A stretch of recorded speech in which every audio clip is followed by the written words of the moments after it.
Hi guys, তোমরা সবাই কেমন আছো? আশা করি সবাই ভালো আছো, আমিও ভালো আছি।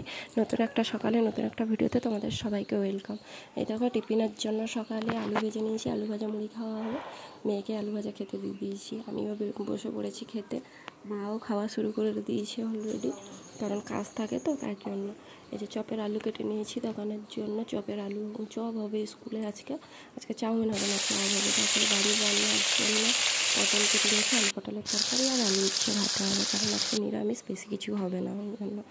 আর সবজিও তেমন বেশি কিছু নেই, যা এখন সবজির দাম বেড়েছে, কী সবজি থাকবে বাড়িতে বলো। এই যে রান্না আমার প্রায় কমপ্লিট হয়ে এসছে, রান্না করে খেয়ে দিয়ে এবারে এই যে বেরিয়ে পড়বো স্কুলের জন্য। বেরিয়ে পড়েছি, বেরিয়ে তোমাদের দাদার জন্য খাবার নিয়ে যাচ্ছি স্কুলে। খাবারও নিয়ে যাবো, টিফিনে একটু লাগালাগি করে দিই, কারণ টিফিনটার সময় একটু ভিড় হয়। এই দেখো স্কুলে চলে এসেছি, স্কুলে এসে টিফিনটা রেখে দেবো। রেখে তোমাদের দোকানটা দেখিয়ে দিচ্ছি। দেখো দোকানটা আমাদের ছোট্ট একটা দোকান, বেশি বড় না, কিন্তু একটু ছোটোখাটো দোকান। স্কুলের ক্যান্টিন তো অনেক কিছু নিয়ম মেনে করতে হয়। আজকে চপ চাউমিনের মধ্যে শুধু চপ হয়েছে, চাউমিন হয়নি। টিফিন হয়ে গেছে, দেখো তোমাদের দাদা বসে আছে। টিফিন শেষ করে মেয়ের জন্য একটা আইসক্রিম নিয়ে বাড়ি চলে এসেছি। এসেই আবার রান্নাঘরে ঢুকে চাউমিনের জল গরম করতে বসিয়ে দিয়েছি। আমাদের স্ট্যান্ডে একটা ছোটোখাটো রেস্টুরেন্ট আছে, ওইটার জন্য। এই যে চাউমিন সিদ্ধ প্রায় হয়ে এসছে, নামিয়ে দেবো এবারে।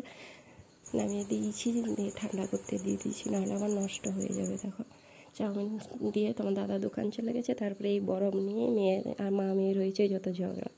মেয়ে খাবে, আমি খেতে দেবো না, কারণ এটা তো খাওয়ার জন্য না, এটা ফ্রিজে বসিয়েছিলাম এমনি বরফটা। ওটা মেয়েকে দেওয়া যাবে না, ঠান্ডা লেগে যাবে। মেয়েকে যতই ভুলাচ্ছি শুনছে না, কিন্তু শেষে একটাই জেদ। এখন বাচ্চাদের এত জেদ হয়েছে, আর কি বলবো। আমি কাজ বাজ শেষ করে এই দেখো আমার একটা ছোট্ট পুচকি ভাগ্নি এসছে বাড়িতে। কালকে পুজো আছে, বিপত্তারিণী মায়ের পুজো, একটু খেলছি। আমাকে খুব ভালোবাসে, কিন্তু খুব ভালোবাসে। এই দেখো আমার মেয়ে আর ভাগ্নি নাস্তা খাচ্ছে, ওদেরকে নিয়ে আমি বসে আছি বাইরে। টাটা, পরে দেখা হবে অন্য কোনো ভিডিওতে। যদি আমার ভিডিওটা ভালো লাগে তাহলে লাইক কমেন্ট শেয়ার করে দিও, সাবস্ক্রাইব করে দিও। তোমাদের ভালোবাসা অনেক।